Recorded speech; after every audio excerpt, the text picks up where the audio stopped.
Welcome to LOA Today. This is Walt Thiessen and Joel Elson coming to you on YouTube as we record for our PRN show to be aired this coming Thursday on the 23rd. But we're actually recording this today, which is on June 18th. And we tried to do this about a month ago, and it didn't work. But today it seems to be working, Joel. So we have reason to celebrate. We can actually do our broadcast live with video so that people who want to hear us and watch us do the recording can be there as it happens. Well, this has been a goal of ours. It's part of the evolution of our program, and it's been almost a comedy of errors of us getting here, and we've tried it several weeks. So minimally, the experiment's working, and I hope our audience enjoys this new aspect of it. But our content's going to remain pretty much the same, and we at some point are going to be able to add guests, and that'll be a really awesome thing too. So I love where we're going with this. That's one of the things that doing this Hangouts on Air on YouTube does for us, because it makes it easier for us to include guests. We still have to experiment to see exactly how that's going to work, but as I understand it, we should be able to almost add people on the fly. And if we can do that, that would be really fantastic. It is a little bit tricky to get somebody in the first time, so we may have to experiment with it, but hey, at least the potential's there, and that would be really great to have members of the audience, not just tuning in, but participating, asking questions, telling stories, and so forth, because that just increases the energy level of the show. Well, and it actually reminds me, because of our diligence in doing this, most people would, or not most people, but a lot of people with that negative connotation toward it. At some point, it's like you and I we had our frustrating moments with this, but there wasn't a time that we weren't laughing about the process and always, it was light humor. If we got it done, we got it done. We knew eventually it would get done. So, with that, it sort of gives us that idea that we got to keep at it. We got to keep going, and what's going to happen is going to happen, and we can only do our part. And it just so the audience knows, Walt's end was all done perfectly. Joel's end, we had to bring in some hired guns to get it all fixed up, but it was Joel's end that was causing the problem. But to be fair, Joel's end actually got fixed because Joel has some really good cards he could play with some people he had helped in the past, and they just came right to the rescue at no charge, which was wonderful. But it's not like everything was all Joel's fault, because it wasn't. No, but within the context of what we're doing, I think it sort of leads to, everybody's challenged with no matter what you get, whether it's trying to get your show on the air or whether it's trying to do get a new job. I have a great story this week of a young man, a brand new client, and he came in. Basically, his mother said she's tried traditional therapists, everything, and he just hasn't been successful. So she said, I found this guy, and I need you to see him, or you're going to have to move out. He's 26 years old, has not done anything for several years, and it's just a really failure to launch kind of rough situation. So he comes in with this horrible attitude with me, and rolling his eyes, and he sits down, and I said, well, you really seem happy to be here, and the sarcasm comes out. And he said, well, I'm not trying to be disrespectful. He said, but you're not going to tell me anything that I don't already know. And I go, did somebody tell you I was supposed to tell you something you don't already know? I said, I'm not planning on that. And he, that sort of got him off. We started laughing about that. And I started talking to him about his attitude. I said, what's your inner dialogue? What is your day like? What do you tell yourself? And of course he was telling himself all of these things that just over the years have become fact. And that's what I've done for years. That's what you've done for years. A lot of our listeners do. It's so easy to get caught up on that negative, where you're in that, I'm unemployable. I have a criminal record, whatever your stuff is. And you have bad credit. So he had an answer a negative answer for every suggestion that I had. Isn't that amazing how good we are at that too? We can come up with a negative answer for anything. It's amazing. Right. And so I said, I said, I'll tell you what, I said, let's change this around. I said, tell me, I want to give you a scenario. I want your first response to be, why it could work instead of why it can't work. How long did that trip come up? Oh, he couldn't get past the first one. He was so conditioned to tell me. I said, and after about a minute, he said, I can't come up with any reason of how it could work. And I said, okay, so give me the 5 reasons, just limit it to 5 of why it can't work. And he'd go, boom, boom, boom, boom, boom, boom, boom. The 5 reasons right off the bat why it couldn't work. And so once he realized, he said, my God, I am so conditioned to automatically dismiss everything. Wow, I said, exactly. And so I said, so minimally, I said, even if we can't get to why, if we have to, you and I have talked about this, there's the clear negative, which is clearly negative. Then you have almost the neutral point, which is still negative, but it's not as bad as the all in negative. And then you have the action point or the positive point. And so in one session, we went from him talking about what he can't do and to getting, I said, what are you good at? Oh, I'm not good at anything. So, okay.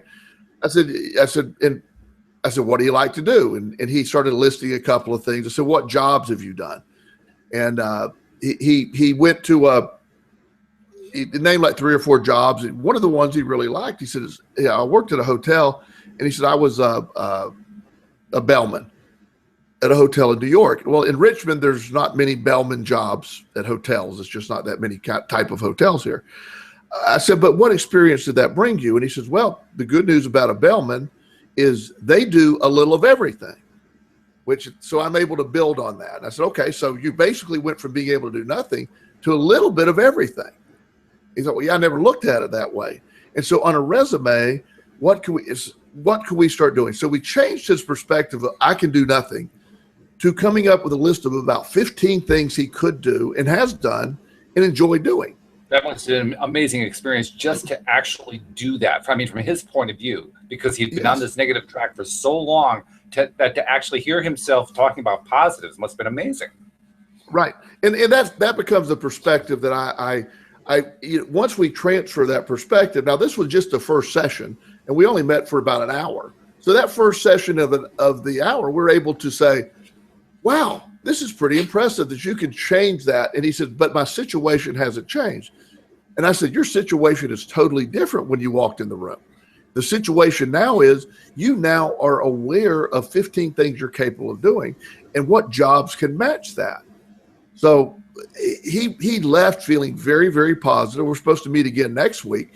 And I have a list of 10 jobs right now in the Richmond area that are hiring that meets his skills. Wow. And they're entry-level jobs. I've talked to 3 of the companies. I have some connections with some companies I work with that sort of help me when I have clients that need work. But he's gone from no hope of working to a pretty positive chance of being able to work. And this is impressive to me.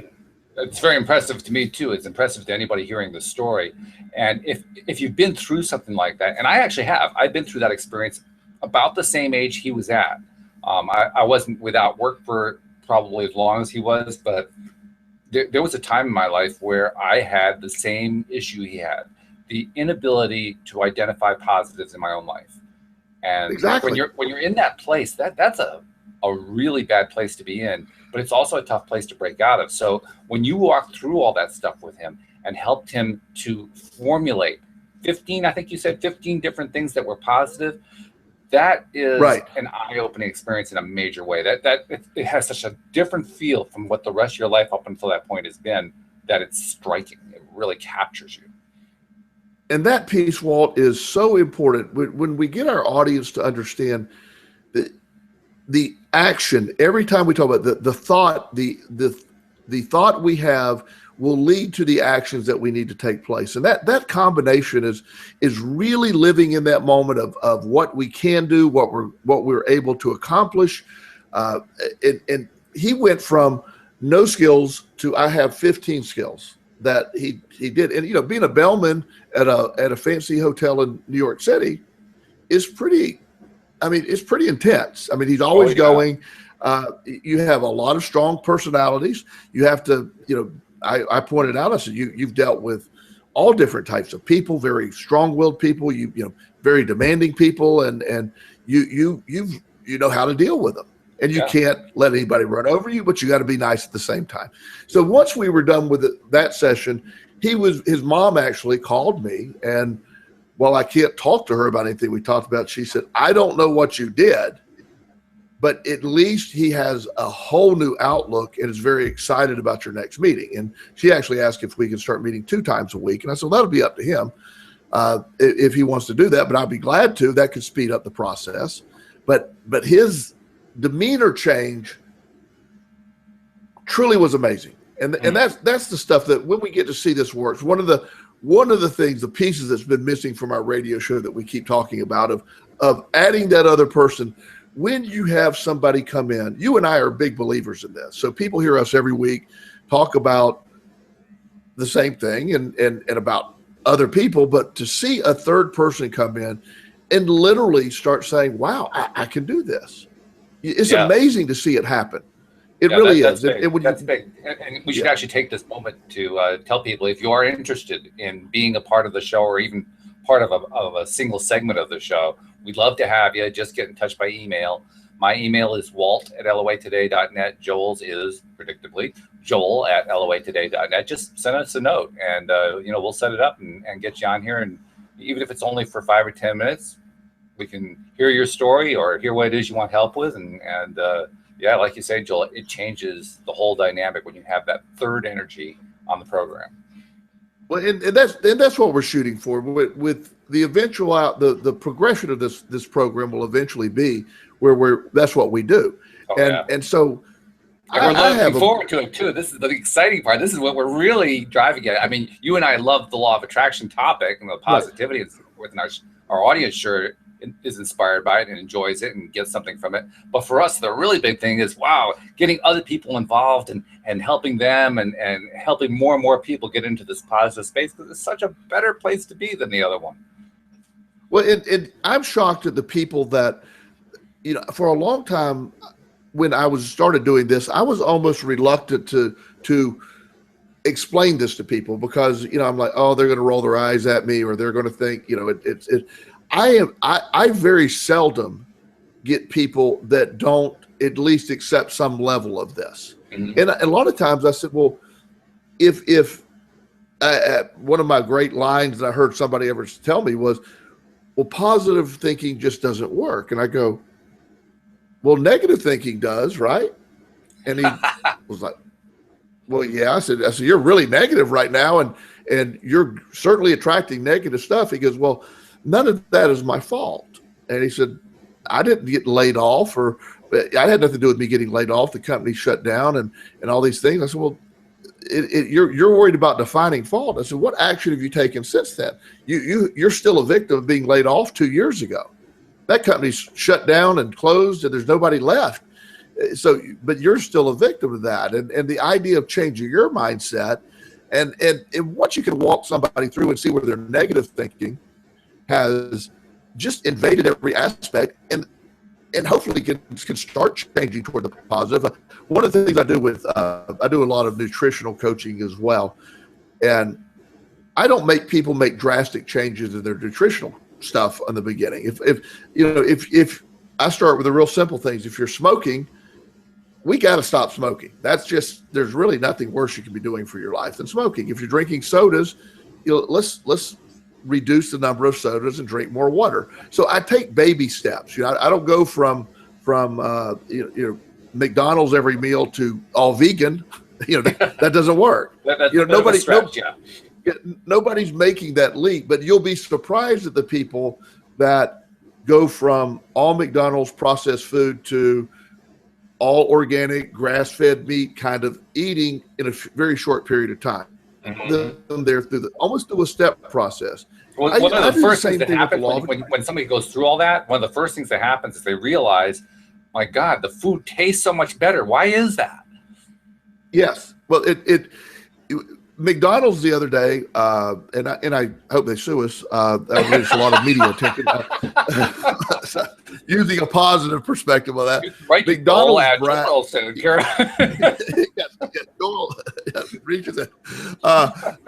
love that. But the concept that they were actually bragging on this show, on one of these nutritional shows. It was sort of an undercover investigation thing. They said our chicken nuggets have 19 ingredients. Well, they were happy that their chicken. They were like proud of their chicken nuggets having 19 ingredients. Well, you got I count chicken, breading, and what you're cooking it in. That's pretty much. It should be 3 at most. To make it form to the chicken, so there's 4. Okay, 4 exactly. So four chicken to 19. That's the other 15 can't be that great. They better all be spices, otherwise forget it. And the idea that where your food comes from and what nature or whatever your belief, God, nature, or whatever your belief system is, provided us with all the food and all the resources to eat. It also, the body responds to those things. Nutrition is amazing what it does for you. You start to feel better when you put real food in your body. Real food doesn't exist in the middle of the grocery store. Real food exists on the outside of the grocery store, on the outside edges. You pointed that out one time, and I thought that was a really great point. All of the stuff that's bad for you is in the middle of the store where you're going to see it first. That's why they put it there. Right. Exactly. So you have to go around there to find the good stuff. That's where the produce is. That's where the dairy is. That's where the meats are. That's where all the good stuff. Well, the ice cream's out there too, but we won't talk about that one. Well, and even within ice cream, here's an interesting thing. There, Breyer's ice cream, for example, has committed to going to non-hormone added milk, organic eggs and stuff like that. So milk, eggs, and sugar or cream is pretty much the only ingredients plus the fruit. That's not a bad thing. No, so a little the bit. Sugar isn't so great, but the other ingredients, they're terrific. Berries are definitely good. Anything within reason. It's just when you add polysorbate 80 and all these other things, and it took me forever to pronounce polysorbate 80. I can't even pronounce the other stuff, but they have no, aspartame, for example, the sweetener. The body doesn't know what that is. When it eats a piece of fruit, it knows what that is. It knows what to do with it. When it takes in aspartame, the body is like, what is aspartame? We'll just put that in the liver and store it there for a while until it figures out what it is. Have you ever figured out what polysorbate 80 actually is? I mean, we've heard the term forever, but I know it's a preservative of some kind. Beyond that, I don't really know what the darn thing is. I'm going out on a limb and saying it was the perfection of polysorbate 70. I just think it's the step up. I truly don't know. Version 80. It's the software, right? Exactly. It's 8.0 is how I look at it. But it didn't kill. I think polysorbate 1.0 probably killed a lot of people, and so they kept working until they got to polysorbate 80. Okay, we're only going to kill about 10,000 a year. It's not that bad. So and you only get mildly sick in most cases. So right, yeah, and birth defects and stuff like that. But it's not that big of a deal. So how I'm bringing that back to the law of attraction, and where I love this is all that stuff. Our thoughts are the nutrition of our perspective. Yes, our thoughts are. So when we have our thoughts that are just constantly negative, that pollutes the body. The body then takes that as reality. That's the only fuel that the mind has, is the negative thoughts. When you're watching the news, this, as you said, we're taping on the 18th. Today, 18th is Saturday. It's aired on next Thursday. We're just getting over these shootings and the boy getting eaten or bitten by the alligator, and all this constant bad news. And if you turn on the news, it feels like things are so bad. And it's just the political news. You got 2 candidates nobody likes. It is like a record year. It really it's the day of the election is who we dislike the most is who we're going to vote for. It's crazy. It goes back and forth because it's almost like a contest between the two of them.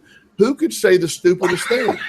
And so, I have a friend that truly believes, and this is a hilarious side. He really believes that several months ago, before all this started, the Clintons and Trumps are good friends.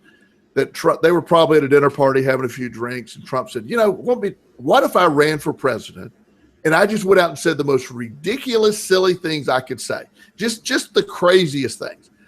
I'm going to get a certain percent of the vote, Hillary. That'll take away that extreme craziness side, and you'll win. Well, he didn't have any idea the crazier he talked, the more popular he became, and really win the Republican nomination. I really don't think he thought, I think they sat down and agreed to this and had no idea what was about to happen. That's an interesting theory. I actually heard a different theory that isn't quite as funny. That's a really funny theory. But the one I heard was that Donald Trump initially began running with the intention of winning, but about halfway through the process, he finally realized that he wasn't going to be able to do all the things he likes to do. He wasn't going to be able to do the deals he likes to do, the business and all that kind of thing. He was going to be stuck in the White House dealing with a whole slew of negative problems that he didn't want to have anything to do with. So his subconscious just kind of took over and said, you know what, I'm going to destroy my own candidacy. And he just started putting out this spewing of negativity that was going to undermine his own candidacy, even while he is consciously saying, yes, I'm in it to win it. Well, and again, it's having that effect that it depends on which day. When the Republican Party is simply trying to distance themselves, and they're like, well, we can't even comment on it. It's amazing that's their candidate. I mean, it really is. And how that applies, as we're saying, to the law of attraction, you see that what our mindset goes to in our political system right now. It isn't who we're going to vote for, is who we're not going to vote for. Oh yeah. And and that's the amazing part, because you listen to it, and I truly cannot imagine. This is not a political commentary other than saying you and I happen to both be very libertarian, which is less government type thing. So just to announce any bias, really. it really is. But the concept for these, it just, who is the most unlikely person to get it is almost who's going to get it. Nobody wants either of these two people, and it's crazy to see that happen. And I have no idea who's going to win. Whichever side wins, it's going to be equally as divided. Our country is horribly divided. And what I'm hoping that if we could ever get a candidate, what Bill Clinton did and what Ronald Reagan did, but the very different men, by the way, and what they believed in. Mm-hmm. But what they both did is they had the ability to go before the American people. They spoke well, and they made you proud to be Americans. And that helped. There was a positive side to both men. They both had a negative side, I realized, but there was a positive side to both men. There was at least that positivity. Yeah. So, the law of attraction invades politics, and it invades every area of our life. So what I have had to do is I've tried really hard to turn off the news. I'm informed. I will look at a couple of newspaper articles here and there but I try to turn off the news when I can, because it's a great policy, because it's so easy to get inundated by the news, and to make it a deliberate policy that you're not going to let the news and all of its incessant negativity overcome your psyche, your way of looking at things, your way of dealing with everyday problems. Because quite honestly, you listen to the negativity on the news, and all of a sudden, unbeknownst to yourself, you start adopting negative habits. You don't even realize you're doing it, because the news is training you to once again fall into that negative track again. And we know how easy it is to fall into that. Well, you look at, we mentioned the young man, the little boy that sadly was killed by the alligator in Walt Disney World. Right. Immediately, first of all, let's be clear. That's a horrible story. What a loss to that family. And I grieve their loss. I lost a son, and I know just how horrible that is. However, that event was an accident. Alligators exist. They're in Florida everywhere. In every body of water, almost always alligator exists. There's very few people killed by alligators. Alligators generally don't have that ability to. They're not normally out being predators. They don't normally just go out and destroy things.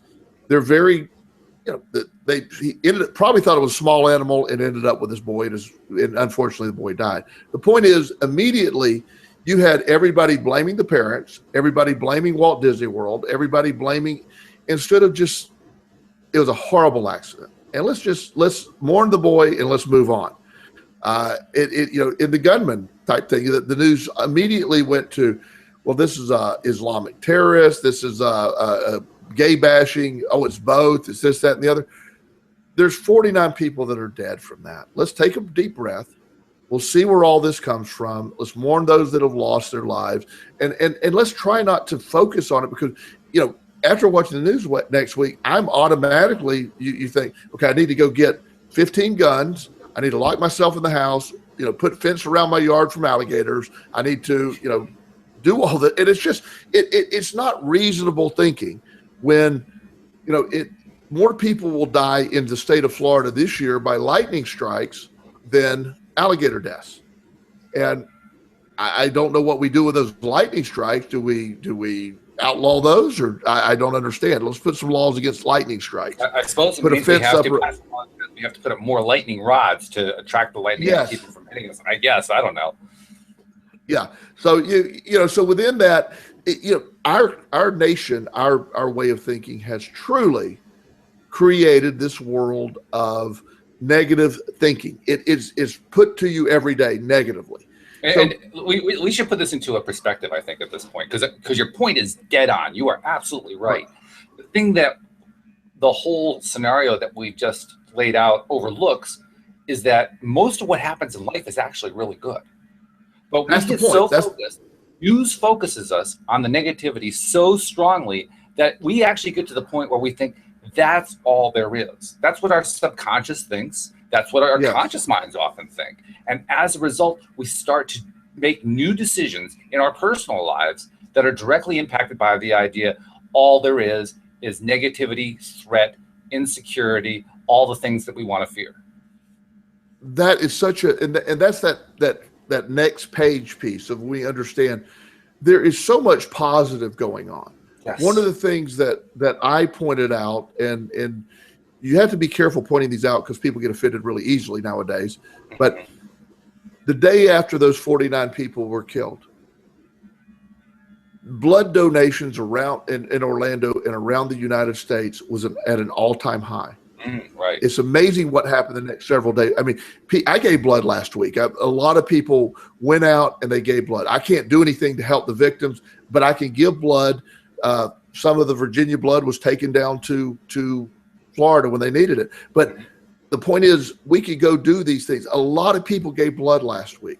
A lot of people came together. I know even some very hardened right-wing Southern Baptist types who have never really been ever able to say anything kind about gay people. I've noticed sort of a change last week of we really mourned the loss of these people. That it sort of got support from people that we didn't really see support for. And so, I mean, there were some positives in the response, but that gets overlooked with the negative.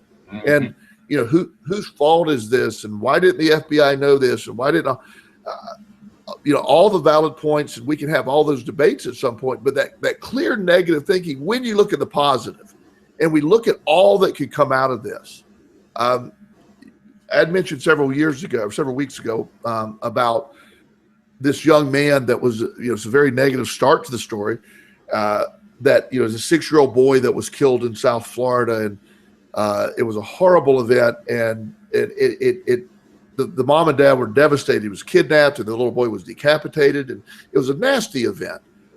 And there's nothing positive about that event. But the response to that event was John Walsh's son, Adam. And John Walsh's son, Adam, was, amazing young man that made his dad's response to that was to go change the world. We have Amber Alerts because of John Walsh's dad. We have, it was named after another child, but he started a movement of registering sexual predators. He has saved literally, I don't know if there's a number you could put on the number of kids that have been saved because of John Walsh's response to his son's death. The negative of his son's death will never be turned into a positive, but John's response to that turned into an incredible positive. And the world is filled with that. The World Trade Center falling down, horrible event, but tons of people became heroes that day. And they rose above what they thought they could do. The idea that people saved other people, they came together. There is positive to exist within everything. Those stories get lost, and we get stuck on the negative side all the time. The negative has more power right now. It doesn't have more power. It's given more attention, and a lot of people think it has more power. The positive has an amazing response when we're allowed to implement it. And in fact, it isn't just the good things that happen after a negative event. One of the things that we lose sight of really, really quickly whenever there's an extreme negative event is how rare they are. They don't happen. That's why they're called news. They're news because they are not happening all the time. And all of a sudden, this thing that never happened before suddenly happened. The rest of the time, great things happen. The simple fact is people are terrified of terrorism, for example. They're terrified of terrorism in this country, which means the terrorists in that sense are winning, by the way. But they're terrified of it. Think about how many people live in America. Roughly 310 million people now live in America. Of those 310 million, I guarantee you 309 plus million of them not only have never been a victim of a terrorist attack, but never will be a victim of a terrorist attack. That means that a tiny fraction of 1% have actually been a victim of a terrorist attack. Are those terrorist attacks terrible? Absolutely yes. Is that the norm? Not even close. It's not even close to being the norm. It's so far away from the norm that it's ridiculous. So you really don't have to focus on it. There is so much more to focus on. That's great. All you have to do is decide, you know what? I'm not going to get sucked in by the 0.1%. I'm going to focus on the 99.9%. And Walt, that's where I wake up. I try to wake up and get people to see when we focus within our lives, there's positives and negatives taking place within our lives all the time. The majority, when that you allow it to become the majority, if you look at the blessings we have, look at what you have around the house, look at all the stuff that you have going for you. Yes, things might not be going perfectly, but you fix yourself first and the rest of the stuff comes about. There is not a destination of happiness. Happiness takes place now. When you decide, I want to be, the power of happiness exists right now. You don't wait for something to happen to be happy. When you become happy, the other stuff starts to happen. That was a real revelation, by the way. The idea that you can actually choose happiness. That's like your friend, the one who was the victim of being laid off. It's like his attitude was, it happened to me. I didn't have any power over it. And so many of us, including myself up until a few years ago, concluded that I had no power over my own happiness. Until I finally started to experiment and found, oh my God, I can actually make myself happy. That was an astonishing insight. I couldn't even conceive of that 10 years ago, but it turns out that it's true. Well, because the news or what society, and I don't want to keep blaming the news, but it's what society demands. The news only puts on what society pays attention to. Right. Sells us on the concept that we are powerless over this, that we need to cower from terrorism. We need to not, there's no real reason to be happy. And that's the feeling they put out there.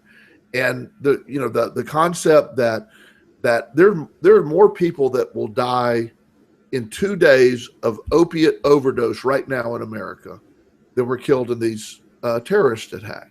Mm-hmm. That doesn't get a lot of media attention because it's not as glamorous. It's like, oh well, yeah, that's doesn't matter. But the reality is, we get stuck on the stuff that does draw the media attention. Let an airplane crash, and everybody's focused for days. CNN is like addicted to airplane crashes. They'll spend a week on an airplane crash. Oh, in depth. They'll have a control room. They'll have maps on the wall. They'll have everything. Oh, you'll love this. The last one that happened, and we're not making fun of airplane crashes. We're making fun of CNN's responses to airplane crashes. Right. Again, CNN, you want to sue us? We'd love that too. Hey, we could use the attention. The publicity would be wonderful. Right. I literally heard them say, an hour after this airplane crash, one of their experts gets on and they said, we have a diagram of what possibly could have happened. Yeah. We have no information, but we're going to just we'll just invent the news. Let's just go randomly make something. This could have happened. And even the expert was like, we're really guessing here. And why are we guessing what happened? It's just the fact is an airplane went down. We don't know anything other than that. We'll update you as we know more information. Oh no. Breaking news. We have a new diagram. There wasn't breaking news. We got a new diagram because we now saw the radar. So now we can actually make an educated guess of what happened more than likely. And it's just the definition of an educated guess is that our education is in the news cycle educational arena in which we learn how to create news items. So an educated guess means we are educated into believing that if we talk about this enough, we'll make it a news item. Right. And our show is built on the opposite of that. It's built on the what if we applied, and what our goal is to implement into our society, that same concept on the other side. What if we had daily positive stories? What if we made news about the guy that goes and gets a job that hadn't had a job, and he's now all the great things that happens after that. People whose lives thought were over that are changed by this. It's amazing. Why don't we do that? That's so far outside of the norm. I mean, that can't possibly be news. Right. It's not that I would love within our show, in my vision, when I'm planning my show, our show, my vision is we're going to be on a morning drive time slot somewhere, preferably one of the satellite radios around the country. And as people are getting on their way to work, they can listen to us and they can hear about the positive. They can walk in. If you walk in your job with the right attitude every morning, it's the difference of everything. Instead of walking into the negative politics, or, I heard somebody the other day that was complaining to me, and if they're not my patients, I try to refrain from giving advice. I just try to ignore this. But I heard within a few seconds, I was at the gym, and he said, I got to go to work tomorrow. And I just couldn't help it. I go, really? I said, why don't you just not go? He said, well, I got to eat. I said, well, you. So in other words, you get to go to work. I said, you think there's people out there that wish they had your job? And he goes, well, yeah. I said, they would be saying, I get to go to a new job. And he said, I know, I need to change that way of thinking. You need to really fast, because that's how negative things start to happen. Yeah. Is he has a great job. He makes good money. I get to go to work is such a different statement than I have to go to work. And yeah, because otherwise, literally, he could be without that job in a year. That can definitely happen if you've got the attitude that, I have to go to this job again. Right. And I know with the last company that I worked for, I was working very hard. I was director of a residential treatment program, and while I enjoyed the actual work with the client, the politics and the other side of the business, working with the staff, that was like pulling teeth for me. Mm-hmm. And I found myself, I'm always early to everything I go to. I'm always on, and I found myself just pulling into work right on time. Sitting in the car before I got to work going, I don't want to do this. And I had no intention of leaving, but my attitude toward it was a really good paying job, and I'm very grateful for the job. But in the middle of it, I realized that I got to adjust my attitude toward this job, or it's not going to be. And sure enough, within a few weeks of me even realizing that, the owner of the company and I had a big blow up, and I left. Now, I wasn't intending on leaving, but it ended up being a much better thing for me, and ended up doing. And thank God it did happen. And I never doubted for a moment it was going to be okay. I was so far into my law of attraction stuff, and you remember that transition for me. But I saw how I brought about the end of that job, because I'm like, if I hear one more time, the complaining about staff, this person said this and this person did this, and my patients were never the problem. It was always the staff that was just so negative. And you can imagine, I was trying desperately to infuse a positive spin on all this stuff. But again, a lot of negativity behind the scenes, and it just wasn't healthy. And so many things in that story. I just got to stop for just a minute, because there's so many things in that story that you brought up that are so good. First of all, you brought up the fact that you attracted the end of it. by focusing Yes. on just how much you didn't enjoy the daily process of dealing with the politics and so forth. Right. Second, you detailed how, despite that fact, and despite the fact that you lost the job, to this day, you feel like it was a good job. In fact, it was a great job, and it was a great experience Yes. to go through. So despite the fact you had a negative experience, you found a positive way to spin that. And you're talking about all these different ways that whole experience, you kept trying to find a positive, kept trying to work on that positive, which didn't necessarily keep the job for you. In fact, it didn't keep the job, but it did give you a better place to be in when it came to attracting more of what you wanted. And in fact, you haven't gotten to this part of the story yet.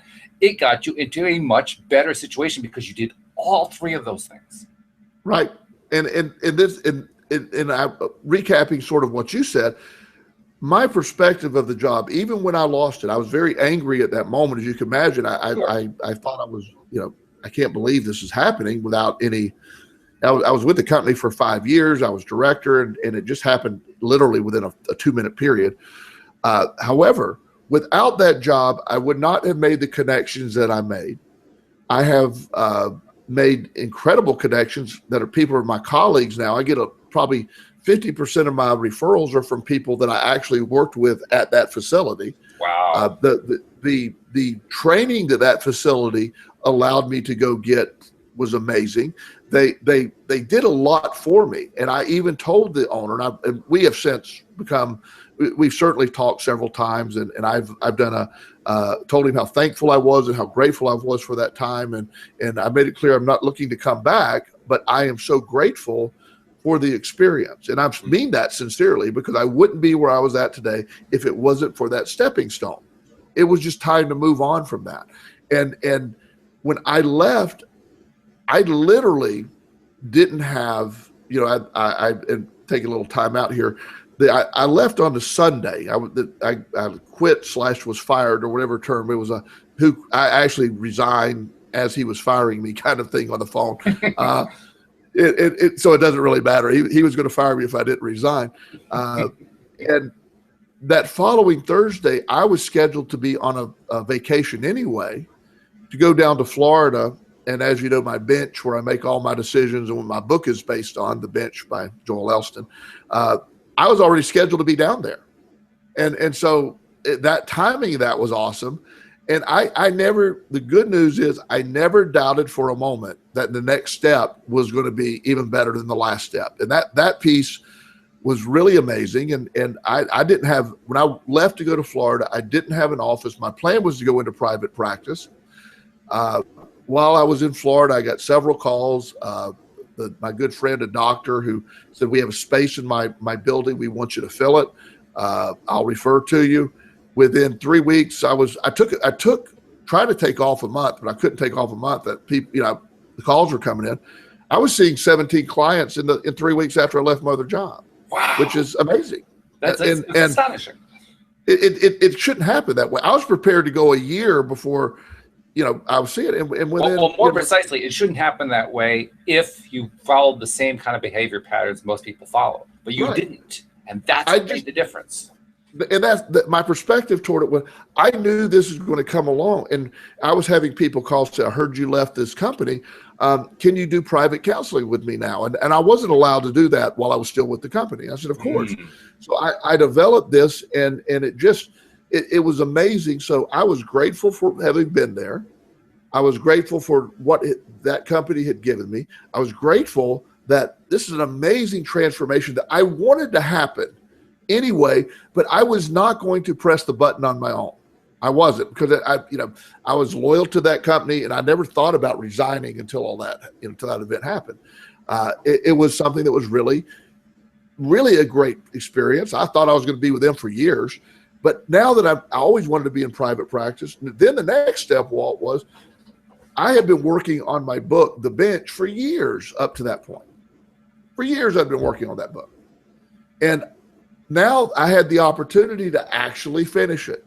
I finished the book, and it created a whole nother set of circumstances which kept going better and better and better. So all of this happened, and I have a chain of events for years before that happened that are the same way. Everything kept happening to move me where I needed to be, as long as I could keep my perspective where I needed to be.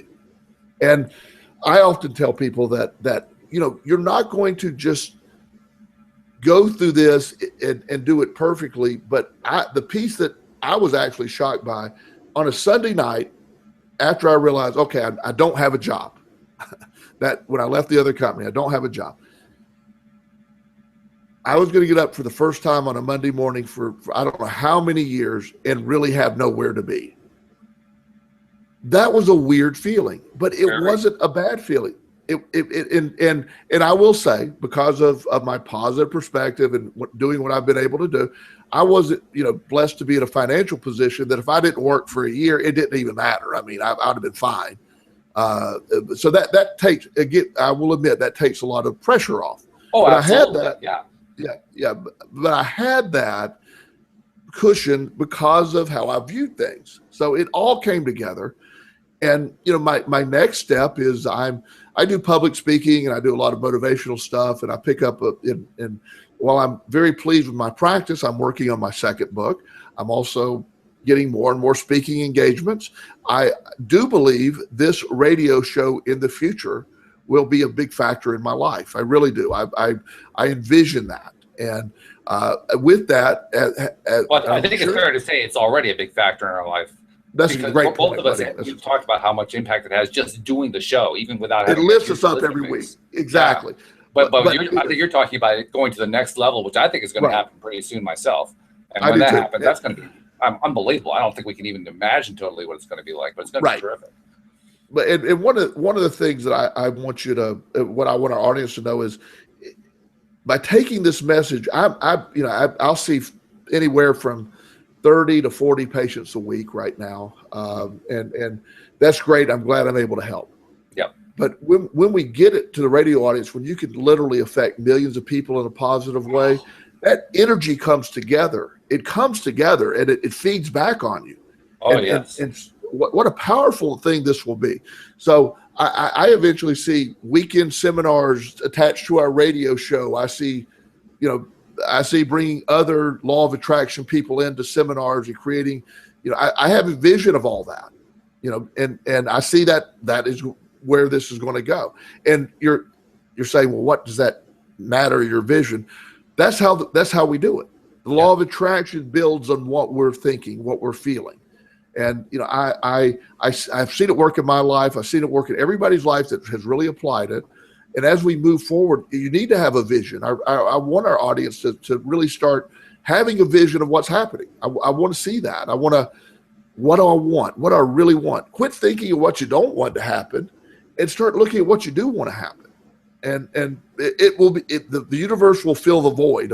It just hates a vacuum. So when I really believe the radio show is, I see myself, I went as far as there's a radio station not too horribly far from me. And I said, that's probably the studio that I'm going to go to. And Walt will be the newest studio near, and that will be our, I eventually may have to talk you and your wife to move down to Florida. We'll just get our own local studio. I'm doing it at the bench. Yeah, doing it at the bench. Can you imagine? Live from the bench. Would that be awesome? It would be awesome. Yeah. That'd be a lot of fun, actually. Yeah, do it live from the bench. And I can see that happening. But everybody listening, you have the strongest force available to the superpower that humans were given above every other creature is the advantage of the law of attraction. Knowing it, the law of attraction takes place. It's knowing how to use it being the key. Right. We controlling your perspective, controlling your thoughts. Your thoughts are the most powerful tools that we exhibit. I mean, there's nothing we have that are more powerful than our thoughts. And the epiphany that our reality is not dictated to us, it is created by our perspective, is a great awakening. And most people have to think about that, say, what does that mean? I was brought up in a world where my reality was dictated to me. I believed, here's your reality, it's dictated to you, and you respond that way. Versus, no, my perspective creates that reality. I always love to share uplifting stories about our, I do a lot of work with kids, and I've recently been approved to foster / adopt again down the road.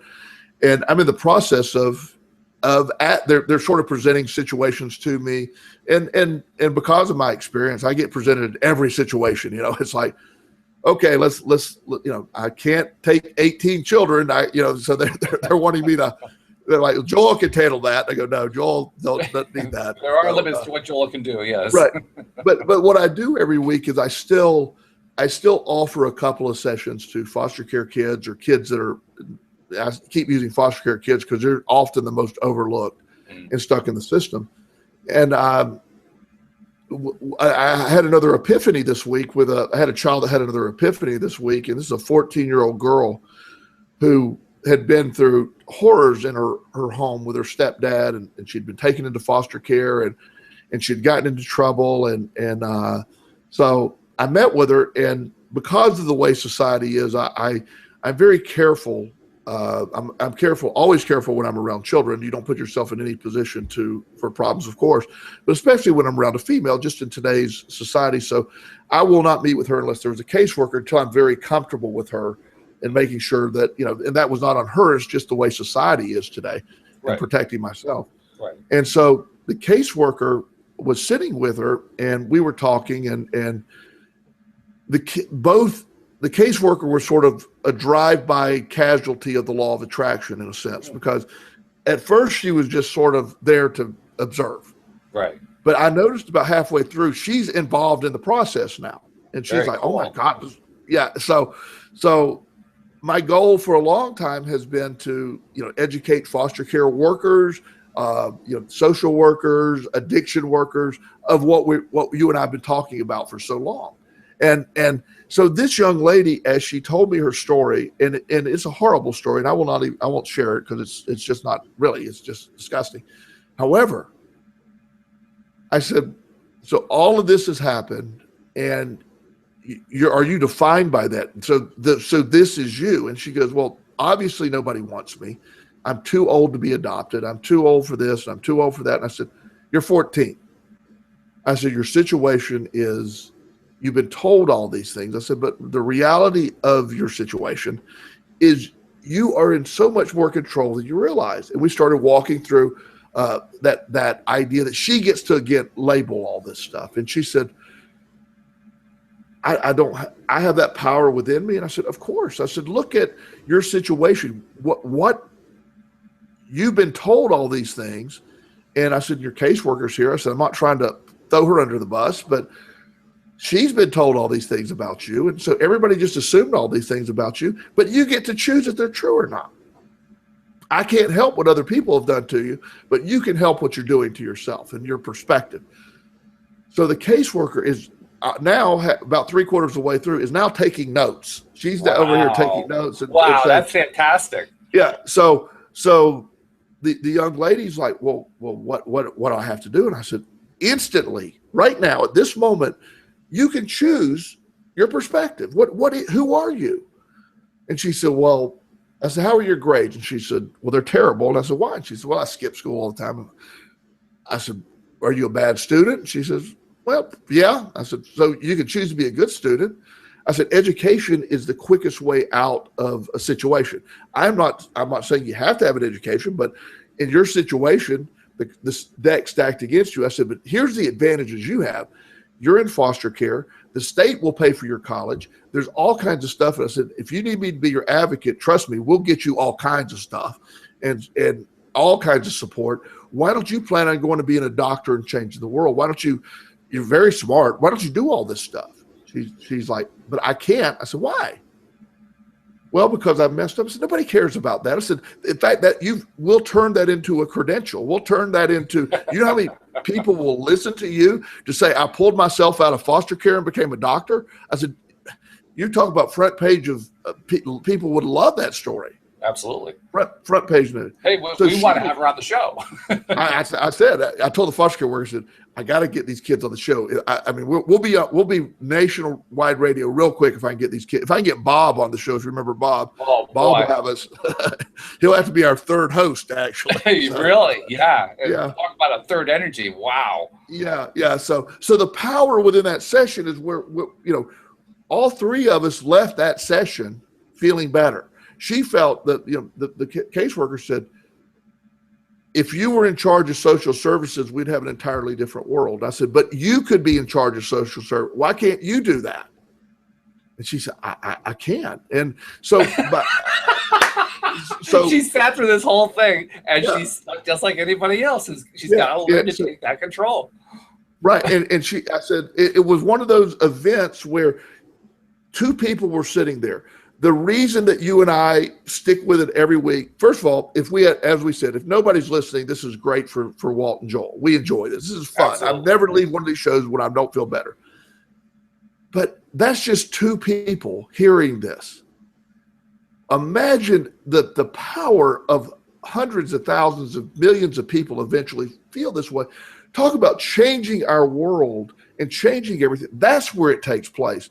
The power of the positive is so far more dense than the power of the negative. It's just we haven't been. It's hard to believe because we're told that's not true. We're told that we're at doom. We're this. We're that, and it's so far from the truth. We live in amazing times. I have, on my trusty phone right here, I have more information available to me than at any point in time in history. I have every piece of information. It's amazing what's available. Astonishing. It's amazing what you can do with this technology. It's terrific. Yeah, look what we're doing with technology right now. We're recording video and audio of us talking about this wonderful stuff so that we can do exactly what you're talking about, reach a larger audience by putting this on YouTube, and we're already on PRN, and eventually get perhaps onto iHeartRadio and anywhere else we can get. I mean, the technology is amazing about what it's just doing for us, let alone what it's doing for the rest of the world. Right. I want our audience to understand we are all being sold a bill of goods.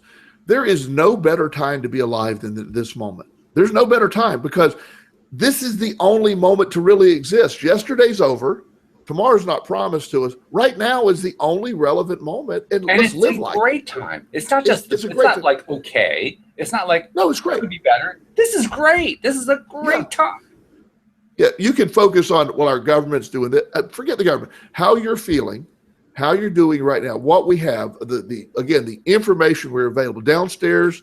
I have a TV that is it's a 65-inch curved 4K. I don't know all the numbers and stuff that go along with it. I turned it on the other night, and Netflix has actually some 4K programming, and it was so dense and so perfect. And I'm like, oh my gosh, this is. It was. I never had seen a picture, because my normal direct TV feed doesn't have the definition to meet the TV, but Netflix has a few of those shows, and I looked at it and I was like, oh my gosh. The technology, I thought high def was impressive. That super high def is just crazy stuff. And in 10 years, we're going to be laughing at how poor the super high def was. Yeah, right. The technology is moving so fast. It's just. It is. It is awesome because we're using it. You and I are using this for good. We're using it to take it out there. Now, again, we could have let all of this defeat us. We could have not done this, we kept plugging forward, kept fixing had to go fix all the stuff I messed up trying to get it done last week, but we got it done. We're using it. We're feeling good. I want this message. I'm so excited about the opportunity of the future for us, not just for us, but what we can bring. I got good news for you, Joel. What? The good news is we get to do this again next week. Unfortunately, absolutely, we can't do it anymore this week because we're out of time. But we get to do this again next week, and the week after, and the week after that. I mean, this is going to be great. It is. It's so exciting. This is such a great time. And today's show was very uplifting, by the way. It was. It's been fabulous. And as usual, your stories were wonderful, and they contribute tremendously. So that's why I'm looking forward to doing this next week. And we hope you join us next week, too. In fact, join us on YouTube. Watch us as we record on Saturday mornings. You can come to our page and like us. And Joel, it's been a pleasure as usual. Thank you, Walt. Great to talk to you, buddy. Good talking to you, too. We'll see you all next time here on LOA Today. Goodbye, everybody.